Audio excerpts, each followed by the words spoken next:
नमस्कार दोस्तों, welcome to आरंभ एजुकेशन एम्पावरिंग एस्पिरेंट्स। देखिए, आज की वीडियो में हम लोग 3 विशेष मुद्दों पे चर्चा करेंगे। पहला तो आपका एडीओ के लिए, ग्रामीण विकास और आजीविका के लिए महत्वपूर्ण योजनाएं कौन कौन सी हैं इंपॉर्टेंट, जो आपको अभी से पढ़ के रखना है। ठीक है, अभी से आपको उन योजनाओं पर विशेष रूप से ध्यान देना है, इंपॉर्टेंट योजनाएं। दूसरा, उन इंपॉर्टेंट योजनाओं में भी आपको महत्वपूर्ण बिंदु कौन कौन से हैं योजनाओं के, जिन पर आपको विशेष रूप से ध्यान फोकस करना है, वो मैं आपको 3-4 पॉइंट्स में बताऊंगा कि हर योजना के लिए आपको इन इन बिंदुओं पे मुख्य रूप से क्या करना है, फोकस करना है। ठीक। और तीसरा चीज़ हम लोग ये देखेंगे कि उन योजनाओं को, जो मैं आपको इंपॉर्टेंट योजनाएं बता रहा हूँ, उनको आप कहाँ से पढ़ सकते हैं, उनके लिए सोर्स क्या क्या है। तो ये तीनों चीज़ हम लोग आज की वीडियो में डिस्कस करने वाले हैं। आज की वीडियो आप सब के लिए बहुत इंपॉर्टेंट होने वाली है, जो भी ईमानदारी से तैयारी कर रहे हैं। तो वीडियो को एंड तक देखिएगा।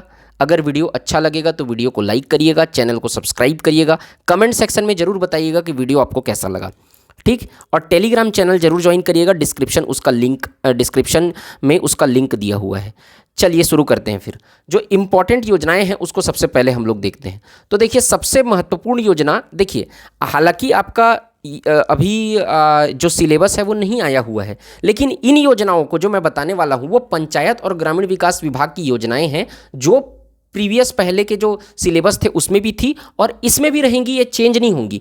मैं उन योजनाओं को बता रहा हूँ। ठीक। अब देखिए, जैसे कि मनरेगा है, मुख्य रूप से मैं आपको पहला पॉइंट तो ये बताना चाहता हूँ कि आपको मुख्य रूप से पढ़ना है पंचायत एवं ग्रामीण विकास विभाग की योजनाएं। पंचायत एवं ग्रामीण विकास विभाग की योजनाएं, ग्रामीण विकास विभाग की योजनाएं पढ़नी है। बाकी विभाग की योजनाओं को ध्यान नहीं देना है आपको, ग्रामीण विकास विभाग की योजनाओं को आपको मुख्य रूप से ध्यान देना है। अब इसमें सबसे महत्वपूर्ण योजना है मनरेगा। मनरेगा तो डेफिनेटली श्योर है, वहाँ से 3-4 क्वेश्चन रहेंगे ही मनरेगा से आपके। तो मनरेगा को आपको बिल्कुल अच्छे से तैयार करना है। ठीक है, उसका सोर्स भी मैं बताऊंगा कहाँ से पढ़ना है आपको। दूसरा ये है छत्तीसगढ़ का सामाजिक अंकेक्षण इकाई। सामाजिक अंकेक्षण क्या होता है कि भाई जो योजनाएं जो ग्रामीण स्तर पर चल रही हैं वो ठीक से लागू हो रही है कि नहीं हो रही है, इम्प्लीमेंटेशन उनका ठीक से हो रहा है कि नहीं, उसके लिए एक टीम आती है जो उसका जांच परख करती है। तो ये तो रहेगा ही ना, ये कैसे नहीं रहेगा, इसका क्या क्या प्रोसेस होता है ये सब आपको पढ़ के रखना है। सब योजनाओं के लिए काम आएगा, सब योजनाओं का सामाजिक अंकेक्षण होगा। तीसरा, प्रधानमंत्री आवास योजना, ये तो सबसे महत्वपूर्ण है अभी, क्योंकि बीजेपी की गवर्नमेंट अभी आई है, तो प्रधानमंत्री आवास योजना पर एकदम जोर शोर से काम चल रहा है। तो ये तो एकदम अच्छे से पढ़ के रखना, इसमें से बिल्कुल सवाल आपका आएगा इस बार के पेपर में, प्रधानमंत्री आवास योजना। तीसरा, राष्ट्रीय ग्रामीण आजीविका मिशन, ये दूसरा सबसे महत्वपूर्ण योजना आप देखेंगे। राष्ट्रीय ग्रामीण आजीविका मिशन, राज्य ग्रामीण आजीविका मिशन, दीनदयाल अंत्योदय योजना बोलते हैं इसको। ये तो एकदम कोई चेंज नहीं होने वाला, इसमें जैसा पहले था वैसे ही अभी रहेगा। कुछ डेटा पार्ट थोड़ा बहुत जो है वो चेंज हो जाएंगे, बाकी ये ज्यों का त्यों रहेगा। तो 3 और 4 ये सबसे, मैं जितने भी योजना बताने वाला हूँ उसमें से आपका ये 1 नंबर मनरेगा, 3 नंबर प्रधानमंत्री आवास योजना और राष्ट्रीय ग्रामीण आजीविका मिशन, ये 3 चीज़ आपको अच्छे से पढ़ के रखना है। बहुत से स्टूडेंट ऐसे होंगे जो देख रहे होंगे कि भाई पहले क्या आ जाए, सिलेबस आ जाए, उसके बाद हम लोग तैयारी करना चालू करें। देखो, सिलेबस अगर मान लो जाए 2 महीने के बाद आता है और उसके बाद आप अगर योजनाओं को तैयारी करना चालू करते हैं, बहुत सी योजनाएं ऐसी हैं जो चाहे चेंज होने के चांसेस नहीं है, जो रहेगा ही उसमें, है ना, पूरा चेंज नहीं हो जाएगा। हो सकता है कि सिलेबस 10% 20% चेंज हो जाए, जैसे इंडियन जीएस का पोर्शन जुड़ जाएगा, कुछ और पुरानी योजनाएं खत्म करके 2-4 नई योजनाओं को जोड़ देगा, लेकिन ऐसा नहीं होता है कि पूरा सिलेबस चेंज हो जाएगा। तो ये चीज़ को बिल्कुल आप ध्यान रखना कि राष्ट्रीय ग्रामीण आजीविका मिशन आपको पढ़ना ही है, अभी से पढ़ के रखो इसका। हाँ, एक चीज़ मैं बता रहा हूँ आपको कि आपको डेटा पार्ट नहीं पढ़ना है। डाटा पार्ट जब नया इकोनॉमिक सर्वे आ जाएगा और आर्थिक सर्वेक्षण आ जाएगा तब उसका पढ़ना है, डाटा पार्ट को छोड़ देना। लेकिन जो स्टैटिक पार्ट है, जो चेंज नहीं होने वाला है, उसको आपको अभी से पढ़ के रखना है। वो कहाँ से पढ़ना है मैं आपको वीडियो के लास्ट में बताऊंगा। 5वां, सांसद आदर्श ग्राम योजना, ये वाली एक योजना है, इसको भी पढ़ के रखना है। एक एक क्वेश्चन इसमें से बन सकते हैं। स्वच्छ भारत मिशन ग्रामीण, इसको अच्छे से पढ़ के रखना है, इसमें से भी सवाल बन सकते हैं, इंपॉर्टेंट योजना है और इसमें भी कोई खास परिवर्तन नहीं हुआ है। ऐसा नहीं है कि पहले दूसरा था बहुत दूसरा हो गया, ऐसा नहीं है ना। 7वां क्या है, प्रधानमंत्री ग्राम सड़क योजना, प्रधानमंत्री ग्राम सड़क योजना, ये वाला आप अच्छे से पढ़ के रखना। 8वां है मुख्यमंत्री ग्राम सड़क योजना, ये वाला मुख्यमंत्री ग्राम सड़क योजना के तहत कितने किलोमीटर की सड़क प्रतिदिन बनाए जाने का लक्ष्य है, इस तरीके से सवाल पेपर में बनते हैं, इसको अच्छे से पढ़ के रखना। कृषि से और लास्ट ये तो थी पंचायत एवं ग्रामीण विकास विभाग से संबंधित योजनाएं। कृषि से संबंधित योजनाएं भी पेपर में पूछ देता है, क्योंकि आजीविका में मैं आपको बता रहा हूं कि कृषि अलग से पोर्शन दिया हुआ है, श्वेत क्रांति, हरित क्रांति, कृषि, भारतीय कृषि वाला पोर्शन। तो कृषि से संबंधित योजनाओं को भी पूरा पढ़ के रखना है आपको, इसमें से सवाल पेपर में बन सकते हैं। 2012 के पेपर में सवाल यहाँ से बना भी है। तो कृषि से संबंधित योजनाएं जैसे कि आप कृषि यांत्रिकीकरण योजना है, और आप देख लीजिए जैविक खेती मिशन है। तो इस तरीके की जो योजनाएं हैं, जो कृषि से संबंधित योजनाएं हैं, वो बिल्कुल पेपर में आ सकती हैं। तो आपको उसको पूरा योजनाओं को देख लेना, उसको सब, प्रधानमंत्री कृषि सिंचाई योजना है, ये सब कृषि से संबंधित योजनाएं हैं, महत्वपूर्ण योजनाएं, इसको पढ़ के रखना है आपको। तो मैं आपको 9 योजनाएं बताया हूँ।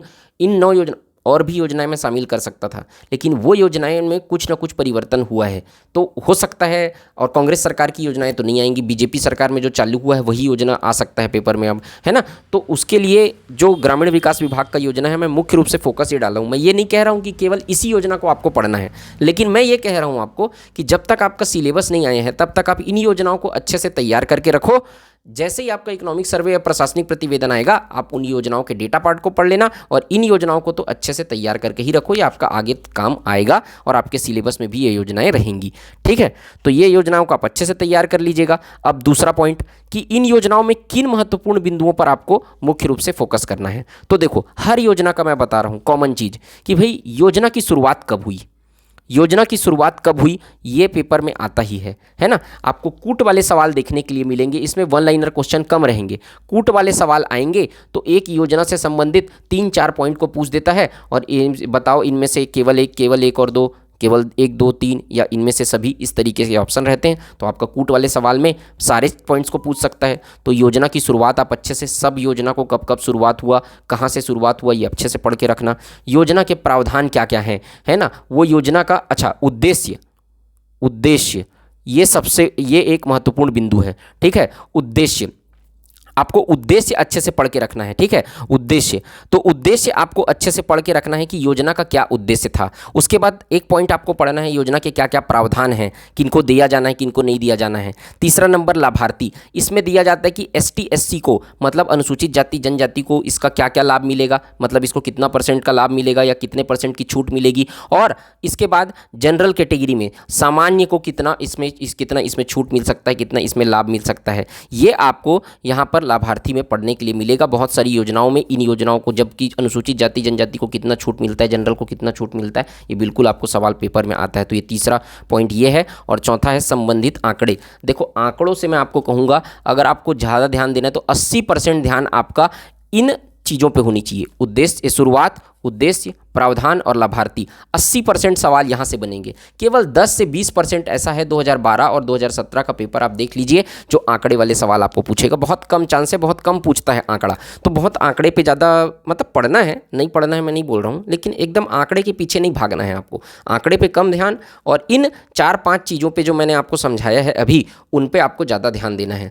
आंकड़ों को पुराना बिल्कुल भी मत पढ़िएगा। मैं खुद के चैनल में मैं पढ़ाया हुआ हूँ 2021 में, आप पूरा प्लेलिस्ट देख लीजिए। उन आंकड़ों पे बिल्कुल आपको फोकस नहीं करना है। हाँ, उनके प्रावधानों को आप पढ़ सकते हैं, लेकिन उसमें भी देख लीजिएगा कि कुछ कुछ चीज़ें अपडेट हुई हैं, वो अपडेट करके आपको पढ़ना है, पुराना चीज़ को नहीं पढ़ना है अब। हाँ, पंचायती राज जो चैनल पे डला हुआ है वो कोई चेंज नहीं हुआ है, उसमें जो चेंज हुआ है मैं पिछली वीडियो में उसको चेंज करवा भी दिया हूँ, वो आप पूरा पढ़ सकते हो। लेकिन आजीविका और ग्रामीण विकास को आपको अपडेट करके ही पढ़ना है। ठीक है, तो महत्वपूर्ण जो भी योजनाएं आप पढ़ेंगे, उनके इन बिंदुओं को आपको महत्वपूर्ण, मेन आपको फोकस करना है इन बिंदुओं पर।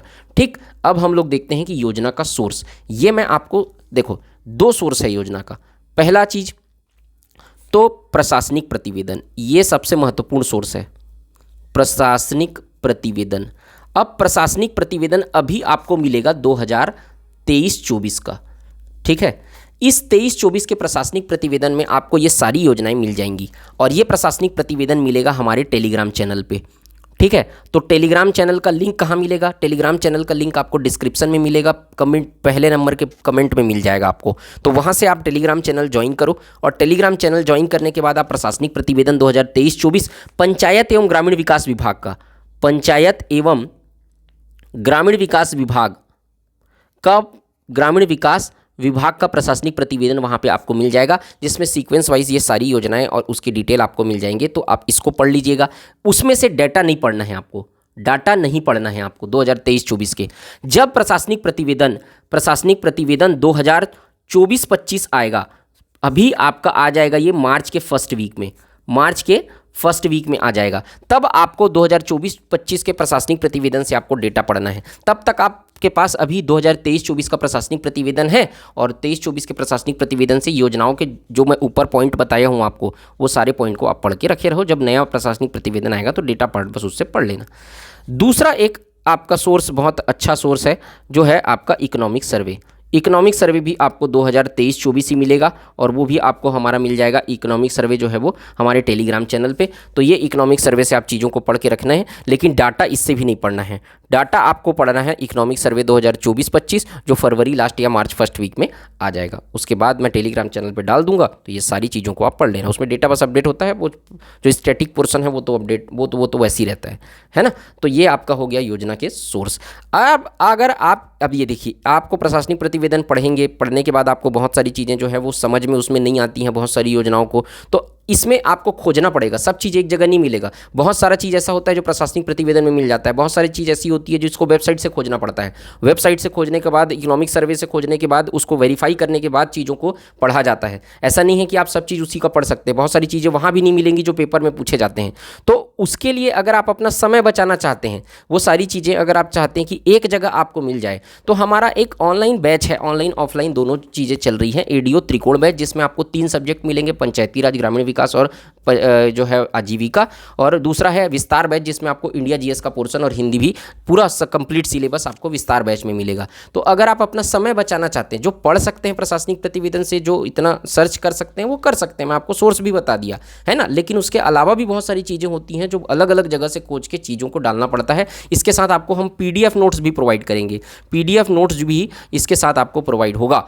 अब यहाँ पर आपको एप्लीकेशन डाउनलोड करना है CGPSC नॉलेज। अब बहुत से स्टूडेंट लोग को ये डाउट रहता है कि CGPSC नॉलेज सर, आरंभ एजुकेशन, CGPSC नॉलेज अलग अलग है क्या? देखिए, चैनल यूट्यूब चैनल अलग अलग है, लेकिन हम दोनों ने मिलकर एक एप्लीकेशन बनवाया है। CGPSC नॉलेज एप्लीकेशन का नाम है। आप जाएंगे तो सबसे पहला आपको दिखेगा CGPSC नॉलेज प्लस आरंभ एजुकेशन। वहाँ पे फ्रंट पेज पे आपको दिख जाएगा जब एप्लीकेशन के अंदर इंटर करेंगे आप। तो हम लोग अपने अपने चैनल पे तो वीडियो डालते ही हैं, मैं और अमरदीप सर, हम दोनों ने मिलकर साथ में काम कर रहे हैं, और साथ में जो है बहुत अच्छा कंटेंट हम अवेलेबल करा सकें, इसलिए हम लोगों ने एप्लीकेशन बनवाया। और हमारा 2 जगह सेंटर चल रहा है, एक भिलाई में भी और एक रायपुर में भी। ऑफलाइन सेंटर भी है, तो ऑफलाइन भी ज्वाइन कर सकते हैं, ऑनलाइन भी ज्वाइन कर सकते हैं, आप जैसा चाहे वैसे।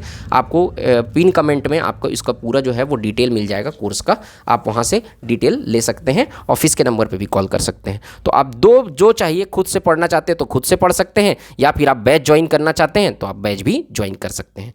ठीक है, तो आज की वीडियो में सिर्फ इतना ही। अगर आपको किसी दूसरे सब्जेक्ट की इंपॉर्टेंट टॉपिक जो आपको वीडियो के लिए ज़रूरी है, वो अगर आपको चाहिए तो आप कमेंट सेक्शन में ज़रूर बताइएगा। और ये वीडियो अगर अच्छा लगा होगा आपको, तो वीडियो अगर अच्छा लगा हो तो लाइक ज़रूर करिएगा। कैसा लगा वीडियो ज़रूर बताना कमेंट सेक्शन में, और चैनल को सब्सक्राइब करना, शेयर करना। मिलते हैं किसी नेक्स्ट वीडियो में, तब तक के लिए जय हिंद, वंदे मातरम।